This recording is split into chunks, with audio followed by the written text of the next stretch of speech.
ಶ್ರೀ ಕೈವಾರ ತಾತಯ್ಯನವರ 300ನೇ ಜಯಂತಿ ಮೆರವಣಿಗೆಗೆ ಚಾಲನೆ. ಕೋಲಾರ ನಗರದ ಕೈವಾರ ತಾತಯ್ಯನವರ ವೃತ್ತದಲ್ಲಿ ಶ್ರೀ ಕೈವಾರ ತಾತಯ್ಯನವರ 300ನೇ ಜಯಂತಿ ಪ್ರಯುಕ್ತ ಪಲ್ಲಕ್ಕಿಗಳ ಮೆರವಣಿಗೆಗೆ ಗಣ್ಯರು ಪುಷ್ಪಾರ್ಚನೆ ಸಲ್ಲಿಸುವ ಮೂಲಕ ಚಾಲನೆ ನೀಡಲಾಯಿತು. ಚಾಲನೆ ನೀಡಿ ಮಾತನಾಡಿದ ಡಿಐಜಿಪಿ ದೇವರಾಜ್, ತಾತಯ್ಯ ಅವರೊಬ್ಬ ಸಮಾಜ ಸುಧಾರಕರಾಗಿ ತಂದೆ ತಾಯಿ ಇಲ್ಲದ ಅನಾಥ ಹುಡುಗನೊಬ್ಬ ಊರಿನವರ ಸಹಾಯದಿಂದ ಬೆಳೆದು ಸಂಸ್ಕೃತ, ಕನ್ನಡ, ತೆಲುಗು 3 ಭಾಷೆಗಳಲ್ಲಿ ಪರಿಣಿತರಾಗಿದ್ರು. ನಮ್ಮ ಋಷಿಮುನಿಗಳು ಆಧ್ಯಾತ್ಮಿಕ ಜ್ಞಾನ ಸಂಪಾದಿಸಲು ಅನ್ಯ ದೇಶಗಳು ಹವಣಿಸುತ್ತಿವೆ. ನಮ್ಮ ಆಧ್ಯಾತ್ಮದ ಬಗ್ಗೆ ನಮಗೆ ಅರಿವಿಲ್ಲ ಎಂದರು. ಸಮಾಜ ಸೇವಕ ಸಿಎಂಆರ್ ಶ್ರೀನಾಥ್ ಮಾತನಾಡಿ, ನಿಜಕ್ಕೂ ತಾತಯ್ಯನವರ ಜೀವನ ಒಂದು ಅದ್ಭುತ ಪವಾಡ.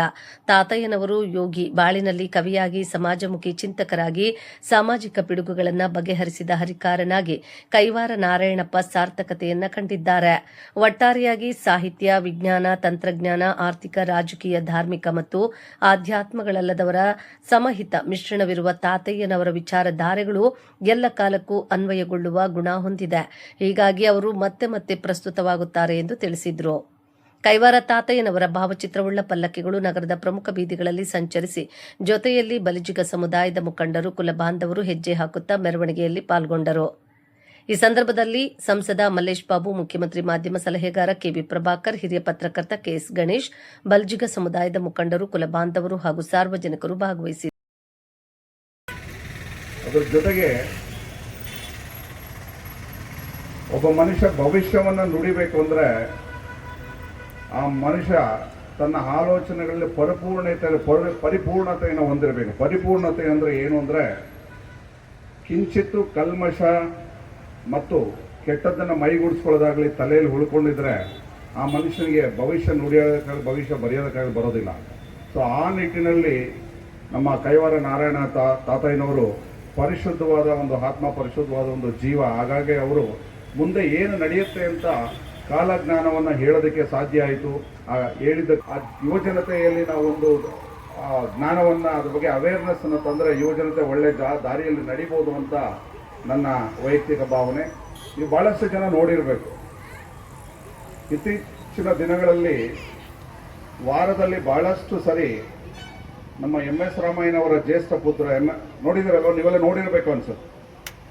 MS ರಾಮಯ್ಯನವರ ಜ್ಯೇಷ್ಠ ಪುತ್ರ MR ಜಯರಾಮ್ ಅವರು ಬಿಳಿ ಧೋತಿಯನ್ನು, ಬಿಳಿ ಅಂಗಿಯನ್ನು ಧರಿಸಿ ಒಂದು 10-15 ಜನಗಳ ಜೊತೆ ಆ ಕೈವಾರ, ಚಿಂತಾಮಣಿಯ ಸುತ್ತಮುತ್ತ ಹಳ್ಳಿಗಳಲ್ಲಿ ಹೋಗಿ ಮಧ್ಯರಾತ್ರಿ ಅವರು ಭಜನೆ ಮಾಡಿ ಬರ್ತಾರೆ. ಅವರಿಗೆ ದೇವರು ಏನು ಕಡಿಮೆ ಮಾಡಿಲ್ಲ, ಜಯರಾಮ್ ಅವ್ರಿಗೆ ಏನು ಕಡಿಮೆ ಮಾಡಿದ್ದಾರೆ. ಆ ಥರ ಹಿರಿಯ ಜೀವಿಗೆ ಅವರು ತನ್ನ ಜೀವನದ ಕಾಲದಲ್ಲಿ ಕೈವಾರ ತಾತಯ್ಯನವರ ಯೋಚನೆಗಳನ್ನ, ಆಲೋಚನೆಗಳನ್ನ, ಅವರು ಹಾಕೊಟ್ಟಿದ್ದ ದಾರಿಯನ್ನು, ಯುವಜನತೆಯನ್ನು ತುಂಬೋದಕ್ಕೆ ಹಳ್ಳಿಗಳಲ್ಲಿ ಹೋಗಿ ಭಜನೆ ಮಾಡ್ತಾ ಇದ್ದಾರೆ. ನಾವು ನಿಜವಾಗ್ಲೂ ಏನಾದರೂ ಈ ಜಯಂತಿಗೆ ಅರ್ಥಪೂರ್ಣವಾಗಿ ಒಂದು ಅರ್ಥ ಕೊಡಬೇಕು ಅಂದರೆ ಆ ನಿಟ್ಟಿನಲ್ಲಿ ನಾವೇನಾದರೂ ಒಂದು ಸಣ್ಣ ಪುಟ್ಟದ್ದು ಯುವಜನತೆಯನ್ನು ಸರಿದಾರಕ್ಕೆ ತರೋದಕ್ಕೆ ನಾವು ಪ್ರಯತ್ನ ಪಟ್ಟರೆ ಈ ಜಯಂತಿಗೆ ಬಹಳ ಅರ್ಥ ಬರುತ್ತಂತ ಹೇಳ್ತಾ ನನ್ನ ಕರೆದು ಇಲ್ಲಿ 2 ಮಾತಾಡೋದಕ್ಕೆ ಅವಕಾಶ ಮಾಡಿ, ಆ ಯುವಜನತೆಯಲ್ಲಿ ನಾವು ಒಂದು ಜ್ಞಾನವನ್ನು, ಅದ್ರ ಬಗ್ಗೆ ಅವೇರ್ನೆಸ್ ಅನ್ನು ತಂದರೆ ಯುವಜನತೆ ಒಳ್ಳೆ ದಾರಿಯಲ್ಲಿ ನಡಿಬೋದು ಅಂತ ನನ್ನ ವೈಯಕ್ತಿಕ ಭಾವನೆ. ನೀವು ಭಾಳಷ್ಟು ಜನ ನೋಡಿರಬೇಕು, ಇತ್ತೀಚಿನ ದಿನಗಳಲ್ಲಿ ವಾರದಲ್ಲಿ ಭಾಳಷ್ಟು ಸರಿ ನಮ್ಮ MS ರಾಮಯ್ಯನವರ ಜ್ಯೇಷ್ಠ ಪುತ್ರ ನೋಡಿದಿರಲ್ವ, ನೀವೆಲ್ಲ ನೋಡಿರಬೇಕು ಅನ್ಸುತ್ತೆ. MS ರಾಮಯ್ಯನವರ ಜ್ಯೇಷ್ಠ ಪುತ್ರ MR ಜಯರಾಮ್ ಅವರು ಬಿಳಿ ಧೋತಿಯನ್ನು, ಬಿಳಿ ಅಂಗಿಯನ್ನು ಧರಿಸಿ ಒಂದು 10-15 ಜನಗಳ ಜೊತೆ ಆ ಕೈವಾರ, ಚಿಂತಾಮಣಿಯ ಸುತ್ತಮುತ್ತ ಹಳ್ಳಿಗಳಲ್ಲಿ ಹೋಗಿ ಮಧ್ಯರಾತ್ರಿ ಅವರು ಭಜನೆ ಮಾಡಿ ಬರ್ತಾರೆ. ಅವರಿಗೆ ದೇವರು ಏನು ಕಡಿಮೆ ಮಾಡಿಲ್ಲ, ಜಯರಾಮ್ ಅವ್ರಿಗೆ ಏನು ಕಡಿಮೆ ಮಾಡಿದ್ದಾರೆ. ಆ ಥರ ಹಿರಿಯ ಜೀವಿಗೆ ಅವರು ತನ್ನ ಜೀವನದ ಕಾಲದಲ್ಲಿ ಕೈವಾರ ತಾತಯ್ಯನವರ ಯೋಚನೆಗಳನ್ನ, ಆಲೋಚನೆಗಳನ್ನ, ಅವರು ಹಾಕೊಟ್ಟಿದ್ದ ದಾರಿಯನ್ನು, ಯುವಜನತೆಯನ್ನು ತುಂಬೋದಕ್ಕೆ ಹಳ್ಳಿಗಳಲ್ಲಿ ಹೋಗಿ ಭಜನೆ ಮಾಡ್ತಾ ಇದ್ದಾರೆ. ನಾವು ನಿಜವಾಗ್ಲೂ ಏನಾದರೂ ಈ ಜಯಂತಿಗೆ ಅರ್ಥಪೂರ್ಣವಾಗಿ ಒಂದು ಅರ್ಥ ಕೊಡಬೇಕು ಅಂದರೆ ಆ ನಿಟ್ಟಿನಲ್ಲಿ ನಾವೇನಾದರೂ ಒಂದು ಸಣ್ಣ ಪುಟ್ಟದ್ದು ಯುವಜನತೆಯನ್ನು ಸರಿದಾರಕ್ಕೆ ತರೋದಕ್ಕೆ ನಾವು ಪ್ರಯತ್ನ ಪಟ್ಟರೆ ಈ ಜಯಂತಿಗೆ ಬಹಳ ಅರ್ಥ ಬರುತ್ತಂತ ಹೇಳ್ತಾ ನನ್ನ ಕರೆದು ಇಲ್ಲಿ 2 ಮಾತಾಡೋದಕ್ಕೆ ಅವಕಾಶ ಮಾಡಿ. ಕೈವಾರ ತಾತಯ್ಯನವರ 300ನೇ ಜಯಂತ್ಯೋತ್ಸವ ಬಹಳ ಅದ್ದೂರಿಯಾಗಿ ವಿಶೇಷ ರೀತಿಯಲ್ಲಿ ಇಡೀ ರಾಜ್ಯಾದ್ಯಂತ ಜೊತೆಯಾಗಿ ದಕ್ಷಿಣ ಭಾರತದ ಎಲ್ಲ ಜಿಲ್ಲೆಗಳಲ್ಲಿ ಆಚರಣೆ ಮಾಡಿರ್ತಕ್ಕಂಥ ಈ ಸಂದರ್ಭದಲ್ಲಿ ಕೋಲಾರ ನಗರದ ಹೃದಯ ಭಾಗದಲ್ಲಿರ್ತಕ್ಕಂಥ ಏನು ಈ ಒಂದು ವೇಣುಗೋಪಾಲ ಸ್ವಾಮಿ ಆಲಯ ಪಕ್ಕದಲ್ಲಿ ಒಂದು ದಿವಸ ತಾತಯ್ಯನವರ ಒಂದು ಜಯಂತ್ಯೋತ್ಸವವನ್ನು ಆಚರಿಸ್ತಕ್ಕಂಥ ಸಂದರ್ಭದಲ್ಲಿ ವೇದಿಕೆ ಮೇಲೆ ಆಚರಿರ್ತಕ್ಕಂಥ ಗೌರವಾನ್ವಿತ ದೇವರಾಜ್ ಸಾಹೇಬರು ಹಾಗೆ ಮತ್ತೊಬ್ಬ ಮುಖ್ಯಮಂತ್ರಿಗಳ ಆಪ್ತ ಕಾರ್ಯದರ್ಶಿಗಳು ಮತ್ತು ನನ್ನ ಹಿತೈಷಿಗಳಾದಂಥ ಪ್ರಭಾಕರ್ ಸಾಹೇಬರು ಹಾಗೆ ಗಣೇಶ್ ಅಣ್ಣವರು ಜಯದೇವಣ್ಣವರು ನಮ್ಮ ಸಂದರ್ಭದಲ್ಲಿ ಶುಭ ಕೋರ್ತಾ ಕೈವಾರ ತಾತಯ್ಯನವರ ಆದರ್ಶಗಳನ್ನು ಎಲ್ಲೋ ನೋಡಬೇಕಾಗಿಲ್ಲ. ಒಂದು ಸಮುದಾಯ ಅಂದರೆ ಸಮುದಾಯದ ಮುಖಂಡರುಗಳೇ ಒಂದು ವೇದಿಕೆ ಮಾಡ್ತಕ್ಕಂಥದ್ದು, ಒಂದು ಆಚರಣೆ ಮಾಡ್ತಕ್ಕಂಥದ್ದು ಸಂಪ್ರದಾಯ.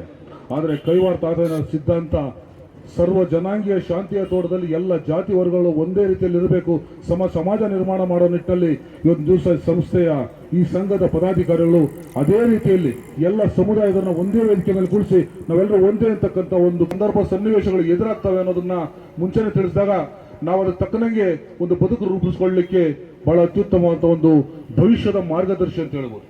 ಅಂತ ಒಂದು ವಿದ್ವಾಂಸರು ಕೀರ್ತನೆ ಹರಿಕಾರರು ಇವತ್ತು ದಿವಸ ನಮ್ಮಲ್ಲಿ ಭೌತಿಕವಾಗಿ ಇಲ್ಲದೇ ಇದ್ದು ಕೂಡ ಮನುಕುಲ ಇರೋವರು ಕೂಡ ಈ ಭೂಮಂಡದಲ್ಲಿ ಮನುಕುಲ ಇರೋವರು ಕೂಡ ಕೈವಾರ ತಾತಯ್ಯ ನಮ್ಮ ಜೊತೆ ಸದಾ ಇರ್ತಾರೆ. ಸದಾ ಅವರ ಒಂದು ನಾಡಿ ನಮ್ಮ ನಾಡದಲ್ಲಿ ನಮ್ಮ ರಕ್ತದ ಕಣಕಣದಲ್ಲಿ ಇರೋವರೆಗೂ ಕೂಡ ಮನುಕುಲ ಸಮಾಜ ಒಳ್ಳೆ ಅತ್ಯುತ್ತಮ ಸಮಾಜ ನಿರ್ಮಾಣ ಮಾಡಲಿಕ್ಕೆ ಏನು ಅವರು ಒಂದು ಪಣ ತೊಟ್ಟಿದ್ದಾರೆ ಆ ನಿಟ್ಟಿನಲ್ಲಿ ನಾವೆಲ್ಲರೂ ಸಾಗೋಣ. ಅವರ ಒಂದು ಸಿದ್ಧಾಂತಗಳಲ್ಲಿ ನಾವು ಪಾಲ್ಗೊಂಡು ನಾವೆಲ್ಲೂ ಕೂಡ ಒಗ್ಗಟ್ಟಾಗಿ ಎಲ್ಲೂ ಕೂಡ ಅನ್ಯೋನ್ಯತೆಯಿಂದ ಪ್ರೀತಿ ಭಾವನೆಯಿಂದ ಬಾಳೋಣ ಅಂತ ಸಂದರ್ಭದಲ್ಲಿ ಹೇಳ್ತಾ ಈ ವೇದಿಕೆಯಲ್ಲಿ ಕರೆದು ನಿತ್ಯ ಸ್ಮರಣೀಯರಾಗಿದ್ದಾರೆ. ಯಾಕಂದ್ರೆ ಯಾವುದಾದ್ರೂ ಒಂದು ಊರಲ್ಲಿ ಪ್ರತಿ ರಾತ್ರಿ ಅವರ ಕೀರ್ತನೆಗಳನ್ನ ಅವರ ಭಜನೆಗಳನ್ನ ಮಾಡುವಂತ ಜನ ಇದು ಇವತ್ತಿಗೂ ಇದ್ದಾರೆ ಅನ್ನೋದು ನಮ್ಮೆಲ್ಲರಿಗೂ ಕೂಡ ಒಂದು ಭಾಗ್ಯ ಆಗಿದೆ. ಅದೇ ರೀತಿ ಕೈವಾರ ನಾರಾಯಣ ತಾತನವರು ತಮ್ಮ ದಿವ್ಯ ಜ್ಞಾನವನ್ನ ಪಡೆದುಕೊಂಡು ಕಾಲಜ್ಞಾನವನ್ನ ಕೂಡ ಅವರು ಮತ್ತು ಆ ಮೂಲಕ ಅವರನ್ನ ಮುಂದಿನ ಪೀಳಿಗೆಗೆ ತಗೊಂಡೋಗುವಂತ ಕೆಲಸವನ್ನ ನಾವೆಲ್ಲ ಮಾಡಬೇಕು.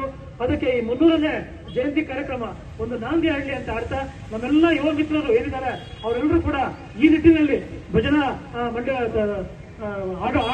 ಭಜನೆ ಮಾಡುವಂತದನ್ನ ಮತ್ತೆ ಕೈವಾರ ನಾರಾಯಣ ಕೀರ್ತನೆಗಳನ್ನ ಯುವ ಪೀಳಿಗೆಗೆ ಹೇಗೆ ವರ್ಗಾಯಿಸಬೇಕು ಅನ್ನೋ ನಿಟ್ಟಿನಲ್ಲಿ ಒಂದು ಹೊಸ ಪ್ರಯೋಗಗಳನ್ನ ಮತ್ತು ಪ್ರಯತ್ನಗಳನ್ನ ಮಾಡಲಿ ಅಂತ ಆಶಿಸ್ತಾ ನನ್ನ ಮಾತನ್ನು ಮುಗಿಸ್ತೀನಿ. ಎಲ್ರಿಗೂ ನಮಸ್ಕಾರ. ನಮ್ಮ ಬೇಡಿಕೆಯನ್ನ ಇಡಬೇಕು. ಎಲ್ಲೂ ಯಾವುದೇ ಜಾತಿಗೆ ಎರಡೆರಡು ಮೀಸಲಾತಿಗಳಿಲ್ಲ.